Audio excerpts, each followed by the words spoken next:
Bonsoir les loulous, je vais vous faire un tuto ce soir sur le VPN. Alors le VPN, c'est un Virtual Private Network, un réseau virtuel privé. Alors, de quoi s'agit-il? C'est que votre ordinateur va aller accéder à un ordinateur distant comme si ça faisait partie d'un réseau local grâce à ce VPN. L'avantage, c'est que vous allez passer via un serveur pour arriver à l'ordinateur distant qui va vous fournir une passerelle extérieure qui va vous assigner une IP différente de celle que vous avez à l'origine. Donc vous l'avez bien compris, c'est intéressant pour surfer d'une manière anonyme, mais c'est aussi un avantage qui va vous permettre aussi d'éviter des restrictions géographiques. Je vais vous montrer ça en image. Alors c'est parti. Il va vous falloir un logiciel. Alors pourquoi d'abord? Je fais une petite parenthèse. Windows propose dans les paramètres, voilà, il y a une option pour ajouter une connexion VPN sous réserve que vous avez un serveur, un nom d'utilisateur et un mot de passe. Voilà. Alors moi je vais vous montrer, on ne va pas passer par l'ajout de connexion VPN de Windows. Voilà, c'était juste pour vous montrer que c'est possible de le faire via Windows, mais pas de la manière dont on va procéder dans ma vidéo. Donc vous allez récupérer un logiciel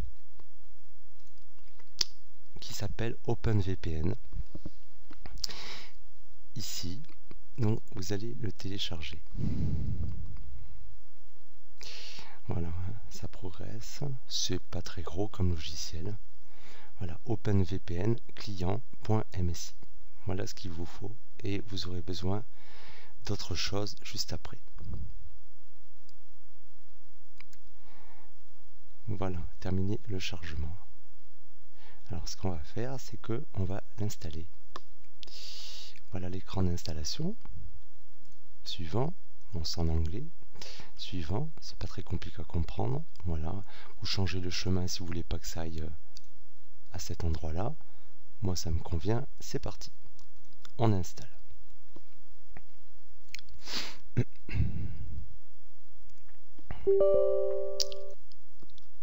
Voilà. Bon, l'installation est rapide, hein, ça doit peser 7-8 mégas.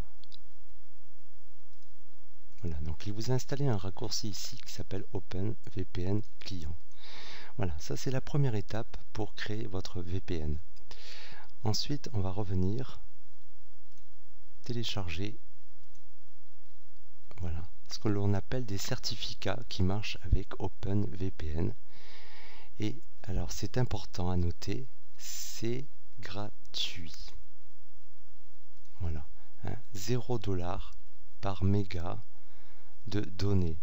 Alors les données, c'est quand vous surfez sur internet, vous envoyez toujours des données et vous en recevez. Voilà, vous visitez un site, vous émettez des données, vous en recevez. Vous téléchargez quelque chose, vous téléchargez des données, mais en même temps vous en envoyez. Voilà, donc effectivement il faut savoir qu'il existe des VPN payants qui vous proposent un abonnement mensuel pour tant de données émises. Alors sachez que ça peut aller très vite, hein. On peut émettre des mégas, voilà, downloader des mégas et uploader des mégas. D'accord, ça va dans les deux sens, en amont, en aval. Donc le but, c'est, comme c'est gratuit, grâce à OpenVPN, vous allez télécharger des certificats, c'est en anglais, certificats bundle. Alors voilà, il y en a de plusieurs types, c'est suivant la localisation. Il y a un serveur américain, US 1, un autre ici, US 2, et ici on a des serveurs européens. Alors ce qui est marqué en rouge, cela veut dire optimisé pour le surf rapide. Par contre, interdiction de faire du download en peer-to-peer, c'est-à-dire du torrent, Imul, je ne sais même plus si ça existe maintenant, bon, enfin bref, vous m'avez compris. Voilà, donc ça, vous êtes maintenant averti. Alors, je vais vous faire une petite démo, par exemple, quand je vous parlais de restrictions géographiques. Vous vous situez dans un pays, il existe des sites pour lesquels l'accès, suivant l'origine du pays où vous vous situez, vous est interdit. Par exemple, un exemple connu, c'est Pandora. Pandora, c'est un site musical qui, effectivement, quand vous le lisez et vous essayez d'y accéder, d'une situation géographique hors des États-Unis, vous ne pouvez pas y accéder.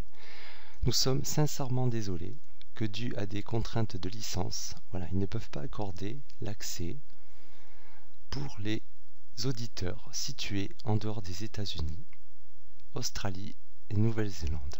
Voilà, donc vous vous retrouvez avec cette page, juste, et vous ne pouvez plus rien faire. Voilà un exemple de restriction géographique. Il en existe évidemment d'autres. Voilà. Effectivement, il repère mon adresse IP que je vous ai flouté. Lol. Alors, on va fermer tout ça.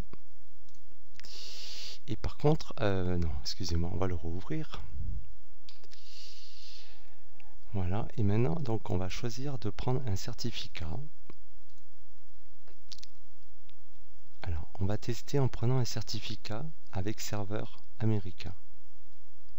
US2 Open. On va le télécharger. Bon, alors, je vous dis, c'est très petit, voilà, ça y est, c'est très rapide. Voilà, alors, maintenant, on n'a plus besoin de grand-chose. Donc, il est dans mes téléchargements. Bon, j'en avais téléchargé d'autres. On va l'ouvrir, c'est sous forme IP. Vous allez décompresser donc le serveur USA 2. Voilà, ici. Bon, je vais virer, j'ai des doublons là. Ok, on referme. Vous allez ouvrir maintenant le logiciel OpenVPN Client. Voilà comment la fenêtre principale se présente.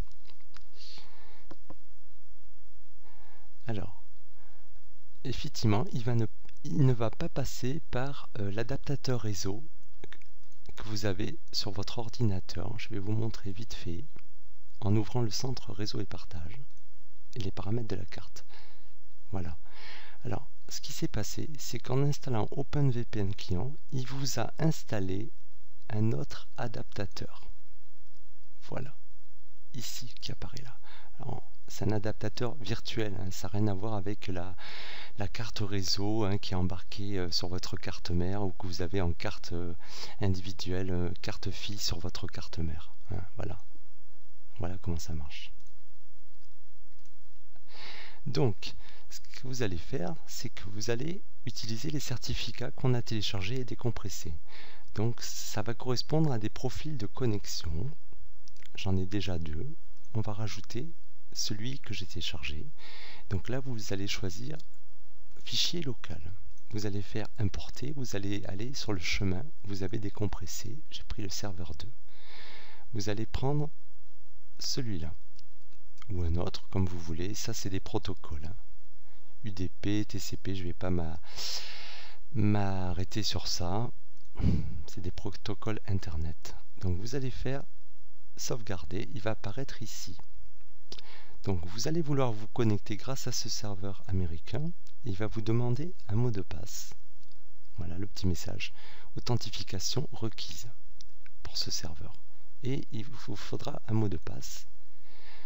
Et là, je vais revenir sur ma fenêtre du site, puisqu'en fait, il va falloir aller revenir sur le site des certificats gratuits.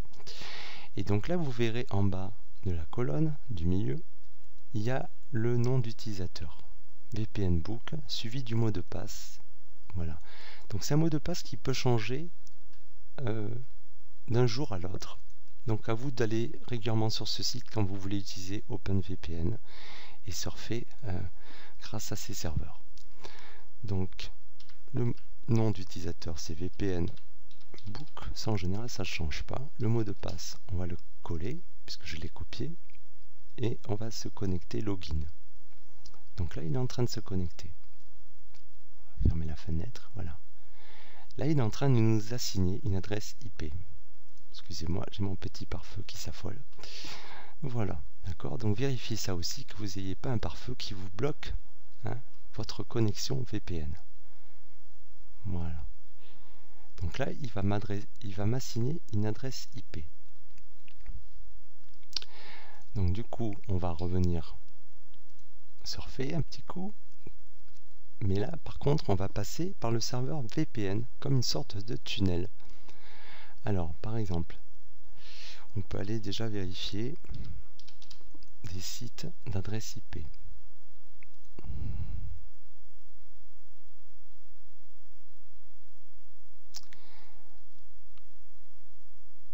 Voilà.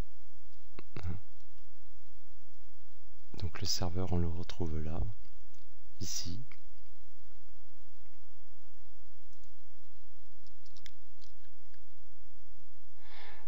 On peut aller regarder sur notre site d'IP. Voilà. Donc il m'a situé sur Arkang et je peux vous dire que je ne vis pas du tout là-bas. Voilà, donc déjà ça c'était un exemple avec l'adresse IP ici. Maintenant je vais aller sur Pandora.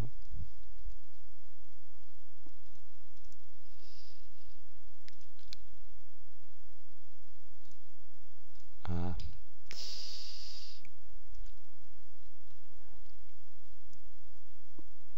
Oui, alors effectivement j'ai dû faire une petite erreur. Et voilà, effectivement je suis en Europe. Vous voyez, on est en Europe, Pandora veut toujours pas s'ouvrir. Effectivement, je me suis mélangé un petit peu les pinceaux. Voilà, c'est le serveur américain que je voulais voir. Donc VPN Book, là, comme ça, c'est l'occasion pour vous de voir. Voilà. Que d'un serveur à l'autre, hein, suivant le continent, effectivement. Voilà. Donc il m'a assigné une nouvelle adresse IP. On va repasser par Edge. Et on va tenter d'aller sur Pandora. Donc déjà vous voyez que nous n'avons pas du tout la même page d'accueil de Pandora. Voilà. On n'a plus le message qui nous dit qu'effectivement on ne peut pas accéder au site.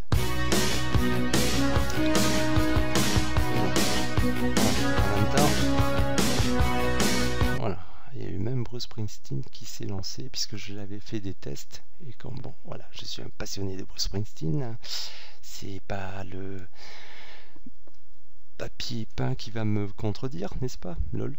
Donc voilà, un petit exemple d'utilisation de VPN, voilà, qui va vous permettre aussi de surfer d'une manière anonyme à l'heure où le flicage, tout ça, et on ne surfe plus anonymement. Donc voilà. C'était une démonstration de comment utiliser un OpenVPN et vous voyez que ça peut avoir quand même certains avantages. Alors, pour finir sur les OpenVPN, je vous avais parlé des solutions payantes.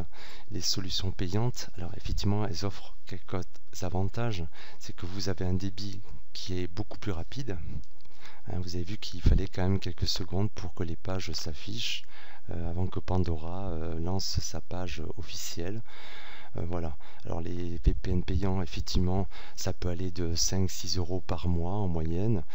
Après, ils vous offrent la possibilité de faire du peer-to-peer, ce que ne fait pas OpenVPN sur les services gratuits proposés. Ça, il faut bien le retenir. Donc après, si vous êtes des amateurs de peer-to-peer, effectivement, il faudra peut-être passer par une solution payante. Voilà. Mais par contre, avec la garantie de surfer beaucoup plus anonymement que si vous n'aviez pas de VPN. Voilà, gardez bien à l'esprit, par contre, que les serveurs qui vous proposent ces connexions par VPN, eux, peuvent très bien vous identifier. Voilà, donc je vous laisse imaginer les conséquences de ce que vous pourrez faire avec. Et si effectivement vous veniez à transgresser certaines lois et qu'on soit... voilà, que vous soyez amené ou que les serveurs en question soient amenés effectivement à divulguer sur une dérogation, requête, enfin voilà, légalement sur demande judiciaire, voilà. Ils peuvent très bien fournir des identifications puisque eux, leurs serveurs leur permettront de vous identifier. Voilà. Mais par contre, sur un usage, on va dire quotidien, banal de surf et que vous voulez pas effectivement qu'on vous trace facilement, voilà, la solution OpenVPN est parfaite. Voilà. Au moins, vous éviterez de vous choper des pubs, des pop-up partout et des choses qui tracent un petit peu votre profil et qui effectivement vous envoient plein de pubs correspondant à votre profil et beaucoup ne comprennent pas comment et pourquoi ça arrive. Voilà. Sur ce, les loulous, je vais pas tarder, je vais faire dodo. Et écoutez, je vous dis bye bye et faites-vous pas chier. Ciao ciao.